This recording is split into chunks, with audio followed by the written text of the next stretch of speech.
부와 애모를 겸비했지만 겸손한 사울, 부와 애모를 겸비했지만 겸손한 사울이라는 제목으로 말씀을 나누겠습니다. 이스라엘 백성들이 특별히 사무엘에게 우리에게도 이방인들처럼 왕을 세워달라라고 요구를 하지요. 그래서 하나님께서 사무엘을 통해서 이스라엘 백성들에게 왕을 허락하시죠. 그래서 하나님께서 이스라엘의 일대 왕으로 사울을 세우게 됩니다. 그래서 오늘 사울의 모습이 처음으로 이제 등장을 시작합니다. 그래서 이제 사울이 오늘 이 9장부터 해서 31장까지의 말씀 가운데 사무엘상의 무대를 중심적으로 이제 등장하면서 사울을 통해서 이스라엘이 어떻게 통치가 되어져 가고 또 사울이 어떤 왕으로 이스라엘을 통치하는지 그런 모습들을 우리가 보게 될 겁니다. 특별히 오늘은 우리가 사울이라는 이 인물들을 좀 살펴보면서 저와 여러분이 하나님의 은혜의 말씀들을 함께 나누기를 소망합니다. 1절에 먼저 이 사울의 집안에 대한 이야기를 합니다. 그러면서 이제 사울 아버지에 대한 소개를 해요. 그런데 이렇게 소개를 합니다. 베냐민 지파 기스라는 유력한 사람이 있다라고 이야기를 해요. 그러니까 사울의 아버지에 대해서 이야기하는데 어느 지파에 속해 있느냐? 베냐민 지파에 속해 있다. 그런데 이 사울의 아버지 기스라는 이름을 가진 사람은 유력한 사람이다라고 이야기를 해요. 여러분 그런데 여기서 유력한 이런 단어를 히힐 이런 히브리어 단어인데요. 여러분께서 어디에서 이 단어를 한 번 더 볼 수 있냐면 룻기에서 보면 보아스라는 사람을 설명하면서 이 보아스를 유력한 사람이다라고 이야기를 합니다.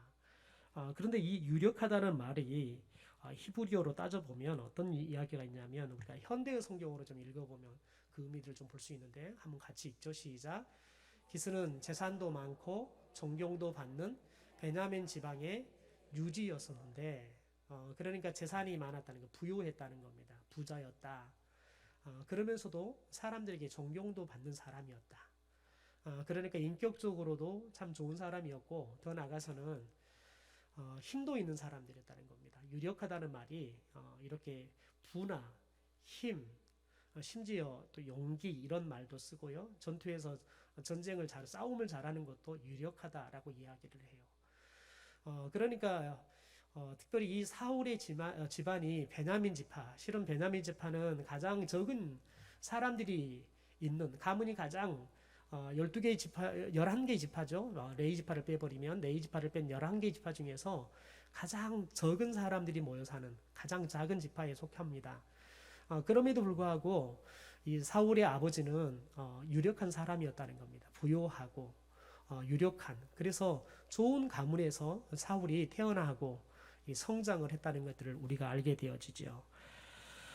그러면서 여러분 우리들이 자연스럽게 사울이 어떤 모습으로 성장했을까 그런 부분들을 우리들이 또 쉽게 상상할 수 있지요. 그러면서 2절에 이 사울에 대해서 설명을 쭉 해주고 있습니다. 우리 사울에 대한 이야기를 함께 좀 같이 읽죠. 시작. 기스에게 아들이 있으니 그의 이름은 사울이요 준수한 소년이라. 이스라엘 자손 중에 그보다 더 준수한 자가 없고 키는 모든 백성보다 어깨 이만큼 더 컸더라 라고 이야기를 해요. 여러분 그런데 여기서 준수하다라는 말이 뭐냐면 멋있다는 겁니다. 사람이 외모로 봤을 때 이스라엘 사람들 중에서 가장 멋있는 남자였다는 겁니다. 그러니까 마치 여러분 오늘날로 말하면 여러분은 누가 제일 멋있다고 기준을 정할지 모르겠는데 제가 보기에는 아마 장동건 정도 되지 않았나라는 생각을 해요. 왜냐하면 아마 이목구비도 뚜렷 했을 거고요. 또 키도 다른 사람보다 머리 하나가 더 있는 거예요. 그러니까 어깨 위가 더 있다 그러니까 딱 쓰면 다른 사람은 어깨 정도 되고 그냥 사울은 다른 사람보다 이 머리 하나가 더 있을 정도로 굉장히 키가 큰 사람이었다는 거죠. 훤칠한 그런 사람이었다는 거죠. 그러니 생각해 보십시오. 이 사울이 얼마나 귀하게 컸을 것이고 그리고 사람들에게 얼마나 이 사울이 인정을 받고 사람들에게 이렇게 추앙을 받으면서 자랐을 것인가. 그리고 또 사울이 더군다나 이렇게 훤칠한 외모를 갖고 있고 또 키도 이렇게 커가지고 사람들이 보고 있으면 눈에 확 띄어가지고 아마 이 사울 때문에 가슴앓이를 하는 여자 사람들이 처녀들이 참 많았을 것이다라는 것들을 예측을 하잖아요.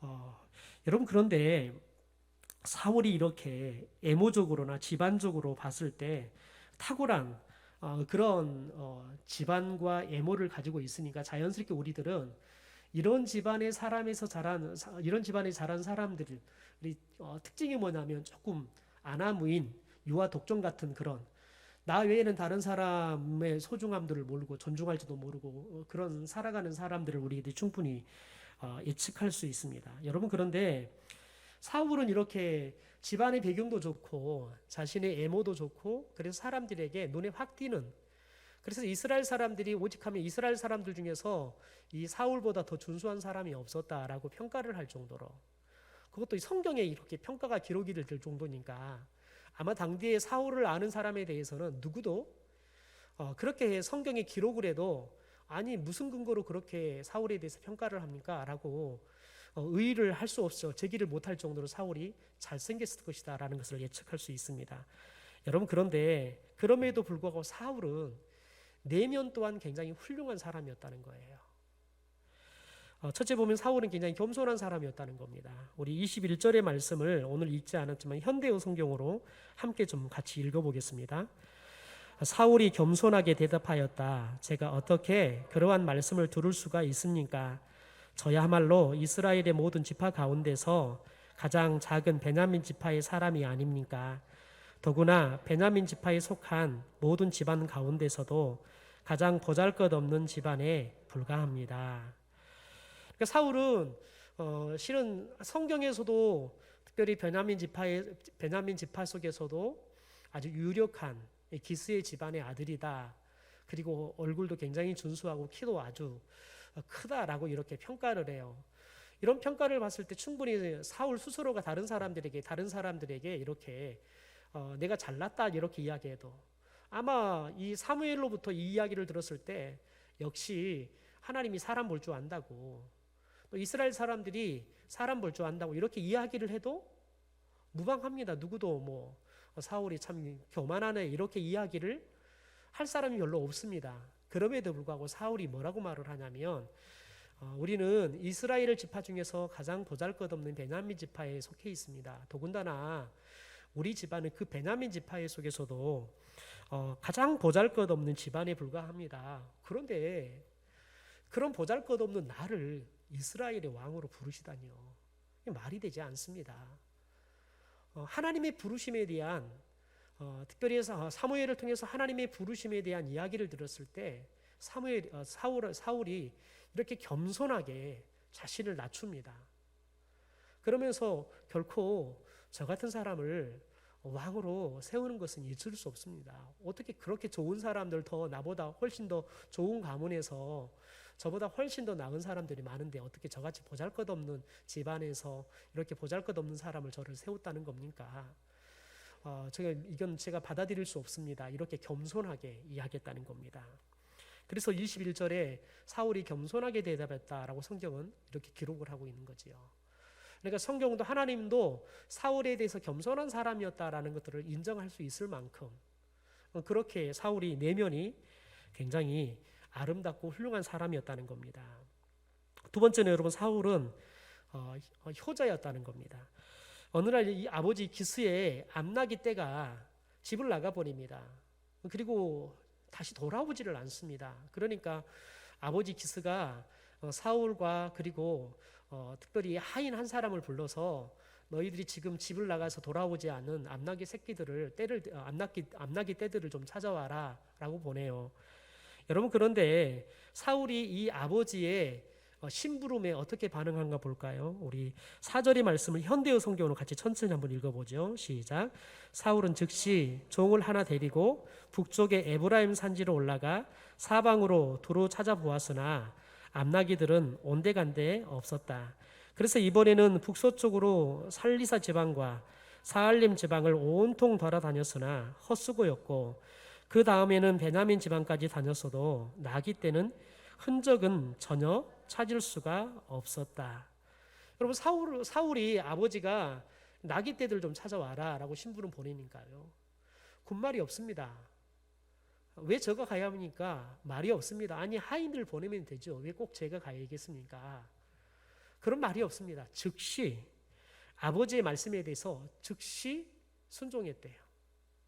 순종도 아버지가 종 중에 하나를 데리고 가라 그러잖아요. 이왕이면 종 여러 데리고 가면 찾기가 좀 쉽잖아요. 근데 아버지가 종 중에 하나 데리고 가라 그러니까 종 중에 하나를 데리고 갑니다. 더 나가서는 보십시오. 북쪽 에브라임 산지로 올라가서 사방을 두루 살펴보았대요. 그러니까 지금 그가 이 암나귀를 찾는 데 있어서 그냥 건성건성 찾는 게 아니라 정말 사력을 다해 찾는 겁니다. 아무리 찾아도 온데간데가 없으니까 이번에는 북서쪽으로 갑니다.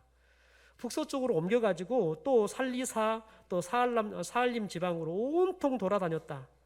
온통 돌아다니다 이 말이 정말 여러분 사력을 다해서 찾았다는 거죠. 그 다음에는 베냐민 지방으로 다녔다는 거예요. 그러나 나귀 때는 흔적도 전혀 찾을 수가 없었다라고 이야기해요. 그러니까 아버지의 이 말을 받을 때 그가 할 수 있는 최선의 것을 다한 거예요. 여러분, 저와 여러분이 예수를 잘 믿는다는 것은 저와 여러분이 무엇으로 증거가 되어지냐면 우리의 부모의 말에 대해서 우리들이 어떻게 받아들이고 반응을 보이는가. 여러분, 그것을 우리가 하나님을 우리가 얼마나 잘 섬기는가, 그것 또한 여러분 나타나게 돼 있습니다. 왜냐하면 하나님은 우리의 영적인 아버지입니다. 하나님께서 이 영적인 아버지를 섬기는 방법을 무엇을 통해서 가르치냐면 육적인 아버지, 어머니를 섬기는 방법을 통해서 하나님, 영적인 하나님을 섬기는, 보이는 부모님을 섬기는 방식을 통해서 하나님, 보이지 않는 영적인 하나님을 섬기는 것들을 훈련시키는 겁니다. 그래서 내 부모를 공경하라. 여러분, 이 말을 인간과 인간 사이에 지켜야 할 계명 중에 첫 번째 계명으로 주는 겁니다. 왜냐하면 내 부모를 공경하는 것을 하나님을 공경하는 것처럼 중요하게 생각하기 때문에 그렇습니다. 여러분, 그래서 저와 여러분이 예수를 잘 믿는다는 것, 하나님을 잘 섬긴다는 것은 여러분 우리가 부모님을 어떻게 섬기느냐, 그것으로 여러분 나타난다는 거예요. 예수를 잘 믿으면서 부모에게 효도를 하지 않는다. 여러분, 그건 있을 수가 없는 이야기예요. 여러분, 그것은 다른 사람이 보기에 또 자기가 보기에 저 사람 믿음 좋다라고 말할 수 있겠지만 하나님께서는 조금 더 너 믿음 죽은 믿음이다 라고 이야기하시는 거예요. 왜냐하면 여러분, 믿음은 결코 감출 수가 없어요. 믿음은 우리 내면에 꼭꼭 감추어 놓고 여러분 드러나지 않는 것이 아니라 믿음은 아무리 감춰도 드러나게 돼 있는 거예요. 왜냐하면 사랑이기 때문에 그러는 거예요. 하나님을 사랑하고 하나님을 사랑하면 이웃을 사랑하는 거예요. 여러분, 이게 오늘 우리 가운데 굉장히 중요한 메시지라는 거예요. 저와 여러분이 자꾸 신앙과 우리의 삶을 이원화시키기 시작하면 이미 우리의 신앙이 죽어가고 있다는 거예요. 신앙과 삶은 절대 이원화될 수 없습니다. 하나입니다. 여러분, 그런데 그 다음 보십시오. 사울이 아버지의 명령이 떨어지자마자 즉시 나귀를 찾아서 떠났지만 최선을 다해서 부지런히 찾았지만 시간은 오래 걸리고 나귀 떼는 찾을 수가 없고, 그래서 늦어지니까 이제는 아버지가 이 나귀 떼들을 걱정하는 것이 아니라 찾으러 간 아들과 하인을 걱정할 그 아버지를 생각하는 마음이 있습니다. 우리 5절의 말씀 세번역 성경으로 같이 읽어볼까요? 그들이 숲 지방으로 들어섰을 때 사울이 자기가 데리고 다니던 종에게 말하였다. 그만 돌아가자. 아버지께서 암나귀들보다 오히려 우리 걱정을 하시겠다. 여러분, 사울은 충분히 암나귀들을 더 찾으러 다닐 수 있어요. 왜냐하면 암나귀를 찾기 원하는 그 열심들, 여러분, 그것을 하루 종일 그가 얼마나 열심히 찾았는가, 그 모습을 통해서 사울은 아버지의 말씀을 따라서 암나귀를 내일도 모레도 찾을 때까지 찾아다닐 수 있어요. 그런데 당장 자신들이 돌아가지 않으면 이제는 아버지가 이제 나귀를 찾으러 갔는데 돌아오지 않은 자식 때문에 밤이 다 됐는데 자식이 돌아오지 않으면 어떤 위험을 만날지 염려가 되잖아요. 그 아버지의 마음을 헤아리는 거예요. 여러분, 사람은 여러분 자칫 어떤 일에 매몰되어서 거기에 집중하다 보면 실은 다른 사람들을 보는 눈과 마음을 잃어버릴 수 있습니다. 그래서 일을 하다 보면, 일에 너무 열중하다 보면 다른 사람의 마음에 대해 생각하지 못하다 보면 다른 사람의 마음을 헤아리지 못하고, 그러면 다른 사람의 마음을 염려하게 하거나 걱정을 끼치거나 아니면 다른 사람 마음을 상하게 하는, 여러분 나도 모르는 사이에 그런 일들을 많이 저질러요. 그런데 여러분 사울은 암나기를 찾는 그 일에도 정말 열심을 내지만 늘 아버지의 마음이 어떨까, 여러분 그것을 헤아릴 수 있는 그 마음을 사울이 가졌다는 거예요. 여러분 이것은 매우 왕으로서 갖춰야 할 인품 중에 굉장히 중요한 인품이에요. 왜냐하면 왕이 되어지면 이제 백성들을 통치하는 일들을 할 거예요. 그러면 여러분 어떤 법을 만들고 어떤 시스템을 만들어서 국가를 움직일 때에는 그것들이 백성의 모든 사람들의 마음과 삶들을 다 만족시킬 수는 절대 없습니다. 절대 만족시킬 수 없어요. 마치 여러분 집신장사의 엄마가, 그리고 집신장사 아들과 여러분 우산장사의 아들을 두고 있는 엄마와 같은 거지요. 집신장사를 생각하면, 아들을 생각하면 해가 떠야 되는 거고, 우산장사 아들을 생각하면 비가 와야 되는 거예요.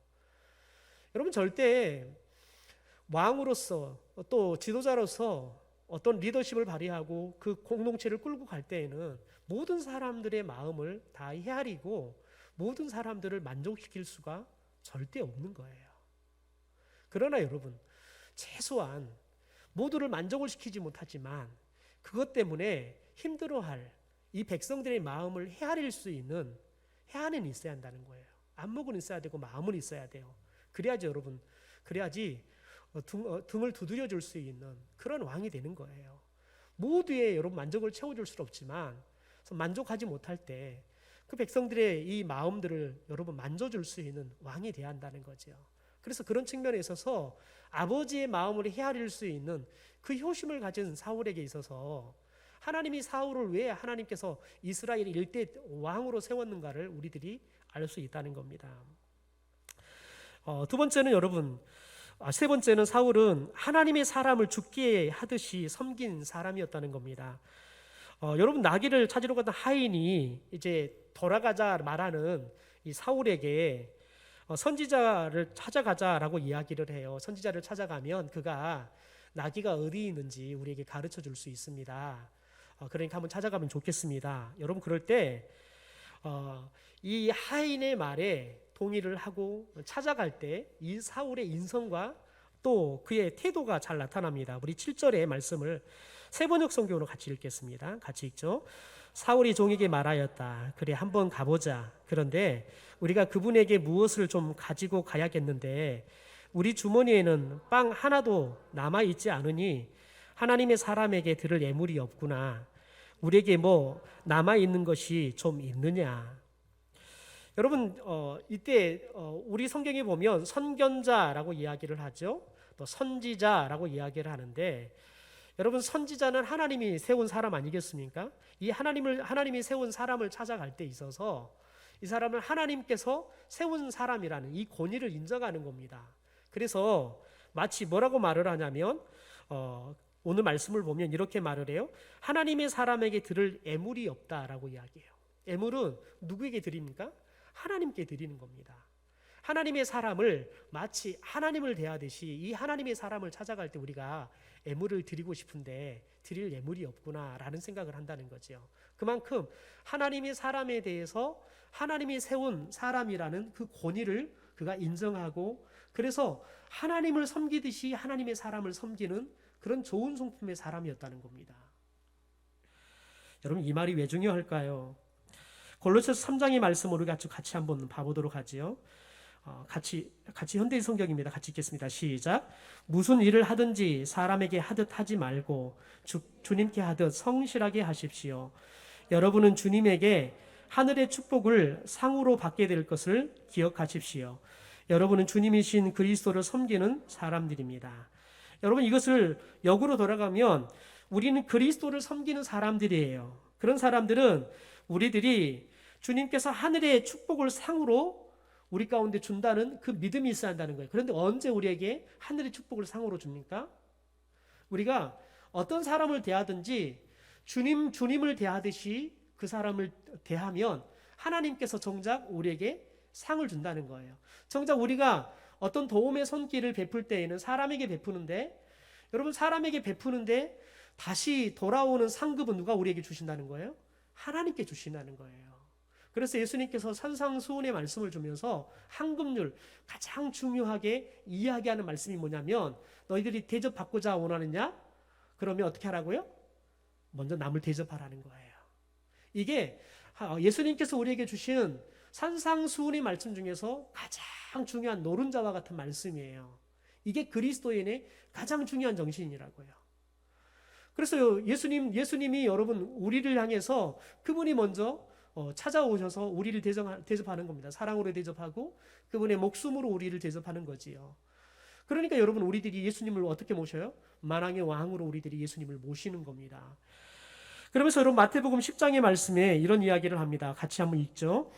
너희를 영접하는 자를 나를 영접하는 것이요 나를 영접하는 자는 나 보내신 이를 영접하는 것이니라.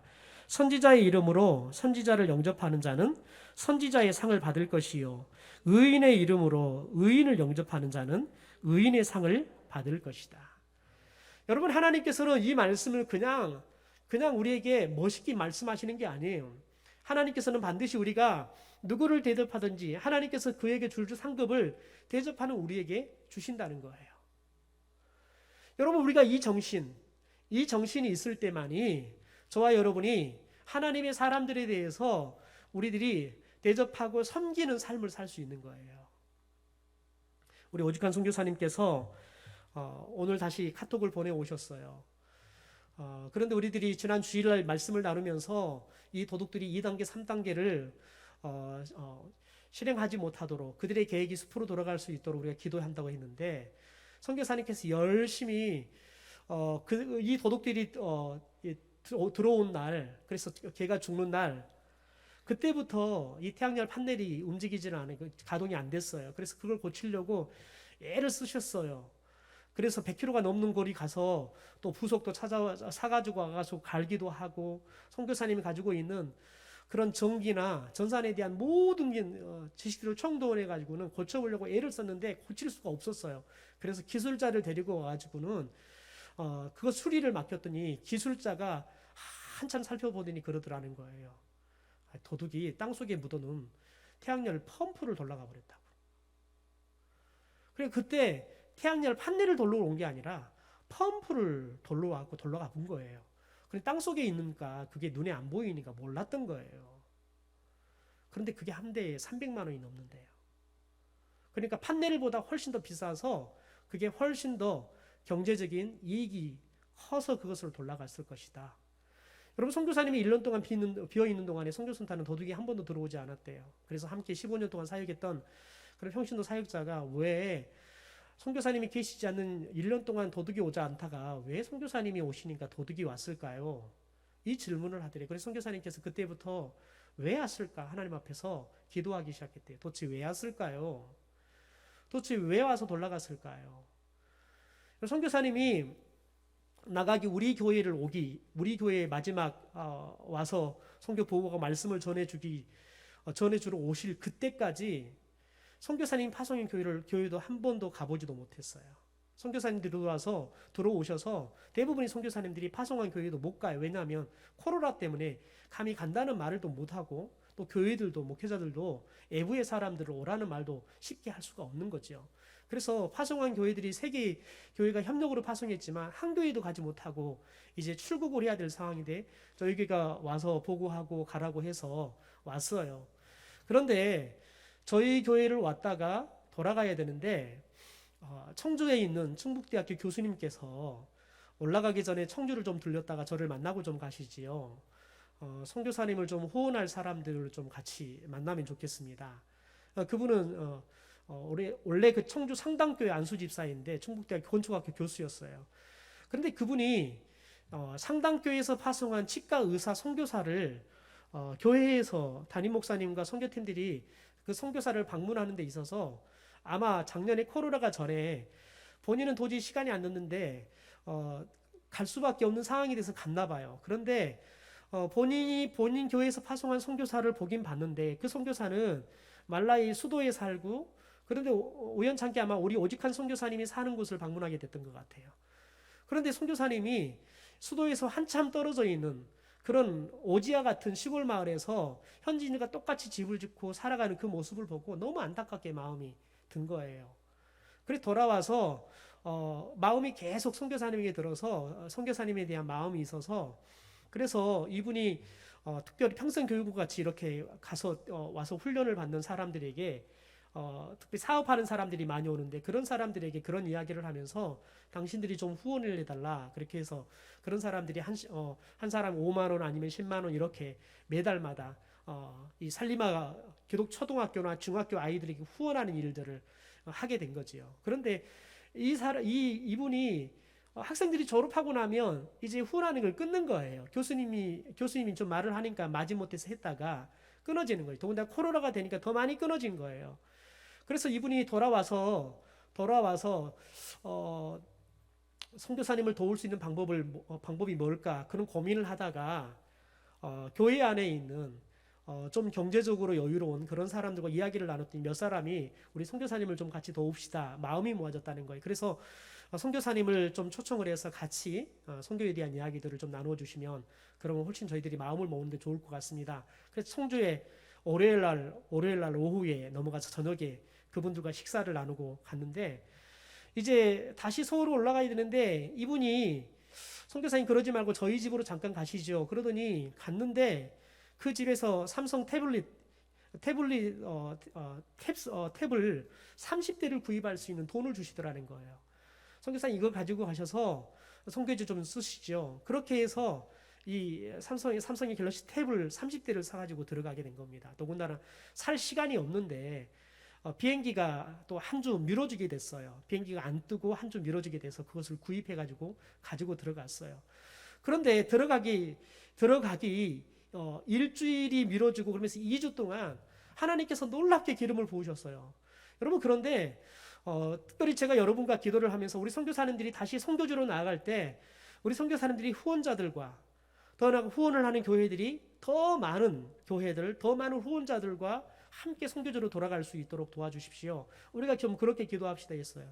여러분 그런데 그 2주 동안 그분을 중심으로 해가지고 하나님께서 놀랍도록 막 선교 후원을 막 하는 사람들이 붙기 시작하는 거예요. 심지어 이제 부산에서도 본인과 젊었을 때 같이 신앙생활했던 사람 그런 신앙의 동지들이 한 집안에서 선교사님을 위해서 살리마 고등학교를 만드는데 돈을 좀 보태 써라고 그렇게 후원을 해주거나 아니면 파송하는 교회에서 이 살리마 초등학교 교실을 하나 만드는 데 있어서 필요한 돈들을 또 이렇게 굉장히 많은 금액들을 주셔가지고 가지고 들어가고 또 어떤 분은 우물을 파라고 이렇게 돈을 막 주신 거죠. 그래서 지난 8월 한 달 동안 우물을 5개가 넘도록 파고요.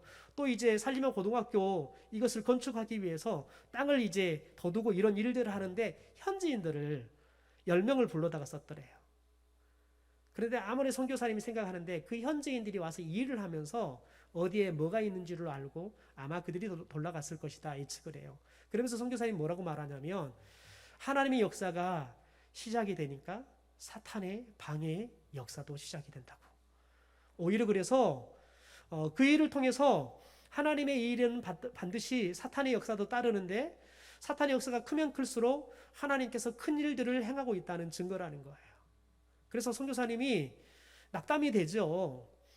자기들을 위해서 내가 지금 이렇게 여기까지 와가지고 더군다나 이 코로나 상황에 한국에서는 코로나 끝나면 좀 가라고 이야기해도 그래도 이 선교지 잊지 못해서 들어왔는데 그렇게 자기들을 위해서 헌신하는데도 불구하고 20년이 넘도록 헌신했는데 고마운 마음은커녕 이렇게 현지인 그 아이들을 위해서 학교를 운영하고 센터를 운영해야 되는데 아이들이 물도 먹지 못하고 수업도 못하도록 전기가 완전히 나가버리게 만들어버린 여러분 그 사람들이 생각하면 얼마나 괘씸하겠습니까?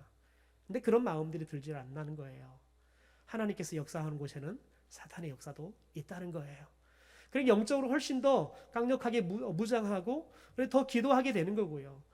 그래서 여러분 일을 할 때에도 훨씬 더 신중을 기하면서 일하게 되는 거지요. 여러분 그렇습니다. 선교사님이 그걸 통해서 우리 가운데 이야기하는 건 뭐냐면, 선교사님께서 놀라운 건 뭐냐면, 여러분, 하나님의 사람들은 하나님께서 우리에게 여러분 주신 그 사랑을 가지고 섬기기 시작하면, 여러분 하나님은 끊임없이 또 다른 축복을 주더라는 거예요. 본인이 말라이 땅을 섬기기 위해서 모든 것들을 헌신하고 돌아갔더니 하나님께서 또 다른 헌신, 섬길 사람들을 붙여주셔서, 본인은 말라이 사람들을 섬기기 위해서 아무것도 갖지 못한 상태에 들어갈 거라고 생각했는데, 내가 들어가겠다고 마음을 먹으니까 하나님께서 그들을 섬길 수 있는 것들을, 섬길 수 있는 사람들을 하나님께서 붙여주시더라는 거지요. 여러분, 그게 하나님의 사역의 원리입니다. 저와 여러분이 힘을 가지고 하나님을 섬기려고 하면 절대 일할 수 없습니다. 그러나 저와 여러분이 하나님의 정신을 가지고 없는 가운데서도 섬기기 시작하면 하나님께서는 우리가 넉넉하게 섬기고도 남는 여러분 삶을 우리 가운데 주실 것입니다. 하나님의 도울 사람들을 또한 우리 가운데 주실 겁니다. 정작 저와 여러분이 정작 여러분 10,000원으로 섬기면 하나님께서는 우리 가운데 더 큰 100배, 여러분 30배, 60배, 100배의 열매들로 저와 여러분 가운데 축복해 주실 줄 믿습니다. 여러분, 성경에 보면 이렇게 지금 사울은 외모도 그렇고 집안 배경도 그렇고 더 나아가서 인품도 너무너무 조화를 이룬 사람이었습니다. 그래서 하나님께서 그를 이스라엘의 일대 왕으로, 초대 왕으로 세우시는 거지요. 그런데 여러분, 이렇게 외적인 것과 내적인 내면이 조화를 이루는 것이 얼마나 소중한지 모릅니다. 특별히 여러분, 다윗을 볼까요? 다윗을 보면 사무엘상 16장 12절에 이렇게 말을 하죠. 그의 빛이 붉고 눈이 빼어나고 얼굴이 아름다웠다라고 이야기를 해요. 그러니까 다윗도 사울처럼 용모가 굉장히 빼어났다는 겁니다. 그런데 이 말씀을 하기 전에 사무엘상 16장 7절에 하나님께서 이런 이야기를 합니다. 우리 같이 한번 읽어볼까요? 여호와께서 사무엘에게 이르시되 그의 용모와 키를 보지 말라. 내가 이미 그를 버렸노라. 내가 보는 것은 사람과 같지 아니하니 사람은 외모를 보거니와 나 요한은 중심을 보느니라. 여러분 보십시오. 하나님께서 이 두 가지 말씀, 특별히 16장 12절 말씀과 16장 7절의 말씀을 의미 있게 연결을 해보면, 하나님께서 왜 다윗을 사울왕 다음으로 왕으로 세웠느냐? 여러분, 하나님은 그의 외모를 보지 않는다는 거예요. 중요한 건 뭘 봤다는 거예요? 내면의 아름다움을 봤다는 겁니다. 다윗이 사울왕처럼 외모도 멋있었습니다. 여러분, 그런데 중요한 건 뭐냐면 그의 내면이 여러분 정말 아름다웠다는 거죠. 그래서 16장 12절에 보면 그의 빛이 붉고 눈이 빼어나고 얼굴이 아름다웠다. 이것은 여러분 외형만 이야기를 하는 것이 아니라 그의 내면의 그 아름다움이 여러분 외면으로 나오는 것들을 이야기를 하는 거예요. 무엇을 통해 알 수 있냐면 여러분, 창세기 39장에 요셉도 똑같은 이야기를 합니다. 요셉도 외모가 준수하고 아담했다라고 이야기를 해요. 우리 함께 같이 한번 읽어보죠. 같이 길지만 같이 읽겠습니다. 시작.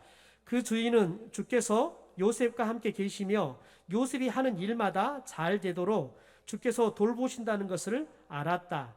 주인은 요셉이 눈에 들어서 그를 신복으로 삼고 집안 일과 재산을 모두 요셉에게 맡겨 관리하게 하였다. 그가 요셉에게 자기의 집안 일과 그 모든 재산을 맡겨서 관리하게 한 그때부터 주께서 요셉을 보시고 그 이집트 사람의 집에 복을 내리셨다. 주께서 내리시는 복이 주인의 집 안에 있는 것이든지 밭에 있는 것이든지 그 주인이 가진 모든 것에 미쳤다. 그래서 그 주인은 자기가 가진 모든 것을 요셉에게 맡겨서 관리하게 하고 자기의 먹을거리를 빼고는 아무것도 간섭하지 않았다. 요셉은 용모가 준수하고 잘생긴 미남이었다. 여러분 보십시오. 요셉의 외모를 제일 마지막 이야기합니다. 요셉은 외모가 준수하고 잘생긴 미남이었다. 여러분, 그런데 무엇을 먼저 이야기합니까? 요셉이 영적으로 하나님과 매일마다 동행하는 삶을 살았다는 거예요. 믿지 않는 보디발 장군의 눈에도 요셉이 하나님과 함께하는 걸 봤다는 거예요. 또 하나님이 요셉과 함께 하셔서 요셉에게 복을 주시는 것을 봤다는 거예요. 여러분, 하나님을 그가 받겠습니까? 믿지 않는 이 보디발이? 아니요. 여러분 말하는 요셉의 행동하는 것, 요셉이 자신의 일들을 맡아서 하는 것을 보니까 왜 저가 다른 종들과 다르지? 봤더니 요셉은 하나님을 섬기는 사람이었더라는 거예요. 그러니까 요셉이 다른 종들과는 완전히 다른 태도, 다른 삶의 가치관, 다른 삶의 방식 갖고 살아가더라는 거예요. 그런데 그 모습이 주인의 마음을 감동시키는 거예요. 아, 저에게 우리 집안의 모든 것들을 다 맡겨도 괜찮겠다. 왜요? 하나님이 함께하는 사람이라는 것을 봤기 때문에 그렇다는 거예요.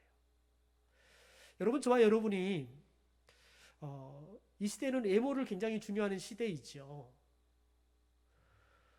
외모를 굉장히 중요하는 시대입니다. 저도 저희 교회로 오기 전에 여러 교회를 마지막까지 올라가서 설교도 하고 했습니다. 그런데 대부분 안 되는 건 뭐냐면 키가 작다는 거예요. 그리고 되는 사람들은 대부분 키가 크고 잘생긴 사람들이 됐어요. 심지어 어떤 교회는 청빙위원들은 저를 다 청빙하기로 결정을 했어요. 그런데 성도들이 마지막 투표를 했더니 다른 사람을 선택을 해서 청빙위원들이 굉장히 당혹스러워서 이걸 어떻게 해결해야 될지 모르겠다는 거예요. 여러분, 대부분이 외모를 봐요. 저와 함께 사역했던 목사님은 키가 저보다 적습니다. 왜소합니다. 그래서 그분은 강단을 서면 고개뿐이 안 보입니다. 그래서 그분은 일반 목회를 하지 않습니다. 왜냐하면 일반 목회를 해도 자기를 찾지 않을 거라는 사실을 알기 때문에 그렇습니다. 이 기간 목회를 합니다. 그분은 충분히 일반 목회를 하도 잘할 수 있는 분이십니다. 그런데 외모 때문에 본인이 기간 목회 외에는 일반 교회들이 자기를 찾지 않을 거라는 생각을 하니까 그냥 엄두를 내지 않아요. 여러분, 사람들은 그렇게 외모를 중요시 여겨요. 여러분, 그런데 문제는 뭐냐면 하나님은 외모를 중요시 여기지 않는다는 거예요. 하나님은 우리의 중심을 본다는 거예요. 왜냐하면 여러분, 저와 여러분이 외모를 중요시 여기는 시대를 살아가지만 여러분, 이런 시대는 여러분 자연스럽게 눈에 보이고 쾌락적인 것을 추구하는 시대라는 거예요. 그런데 여러분, 이런 시대의 끝은 늘 불행이에요. 여러분이 아무리 의학의 힘을 입어가지고 주름살을 여러분 어떻게 하든지 안 생기려고 해보십시오. 그러나 여러분 70이 넘어보십시오. 그 찾아오는 주름살을 막을 길이 없습니다. 80이 넘어보십시오. 이제는 남자 여자 구별도 안 됩니다. 막을 길이 없어요. 그러니까 여러분, 외모를 추구하는 사람은 마지막은 아주 추해요. 왜냐하면 의학의 힘을 빌리다 보면 나중에는 굉장히 추한 모습으로 그냥 얼굴이 변해버리는 거예요. 인조인간으로 얼굴이 변해버리는 것들을 봐요. 여러분, 그런데 하나님은 저와 여러분이 이 내면을 갖고 보기를 원하신다는 거지요.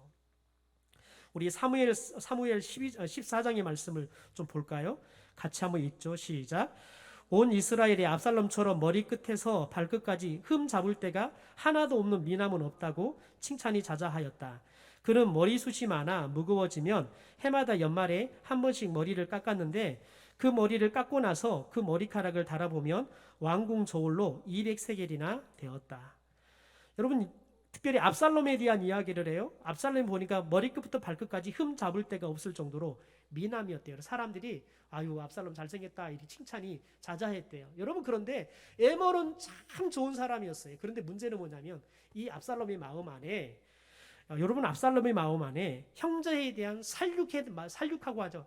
죽이고 싶은 이런 살인의 마음이 있어요. 아버지의 왕의 자리를 빼앗기 원하는 탐욕이 있었어요.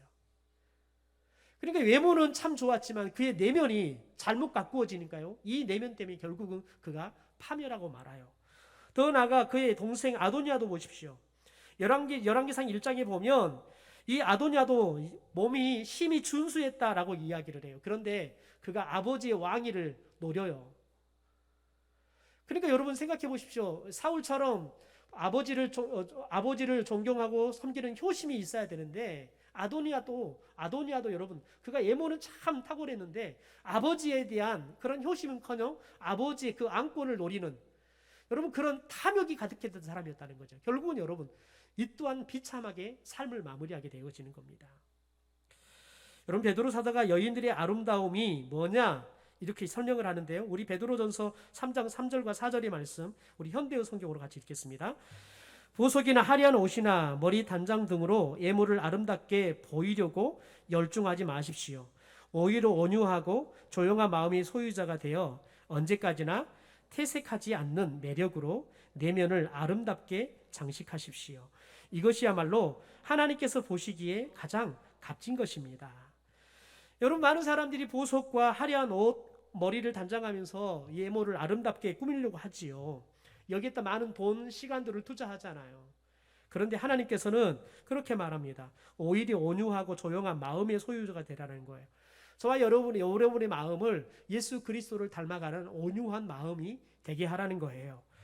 더 나아가서는 여러분, 언제까지나 퇴색하지 않는 매력으로 내면을 아름답게 꾸미라는 거예요. 그래서 하나님이 보시기에 가장 값진 자의 모습을 가지라는 거예요. 여러분, 저와 여러분이 무엇으로 저와 여러분의 내면을 가꾸어야겠습니까? 여러분, 기도를 통해서 저와 여러분의 내면이 성령으로 충만하게 되어지면 여러분, 스데반처럼 저와 여러분이 천사의 얼굴처럼 빛나게 될 줄 믿습니다. 말씀이 우리 안에 들어오면 여러분, 말씀이 충만해지잖아요. 그러면 저와 여러분의 마음이 하나님의 마음으로 채워지는 거예요. 그러면 여러분, 누구든지 사랑스럽게 보이는 거예요. 누구든지 어떤 죄든지 다 용서할 수 있는 넉넉한 마음이 생기는 거예요. 누구든지 섬겨도 힘들지도 않고 기쁜 거예요. 여러분, 그러면 그런 삶의 모습들이 많은 사람들에게 여러분, 값어치가 있는 모습으로 보인다는 거예요. 다른 사람의 삶을 감동시키는 삶이 된다는 거지요. 여러분, 저와 여러분이 한번 생각해 보십시오. 우리는 내 얼굴을 가꾸는데 화장하는데 여러분 얼마를 투자합니까? 여러분이 얼굴을 가꾸는데 얼마의 시간을 쓰십니까?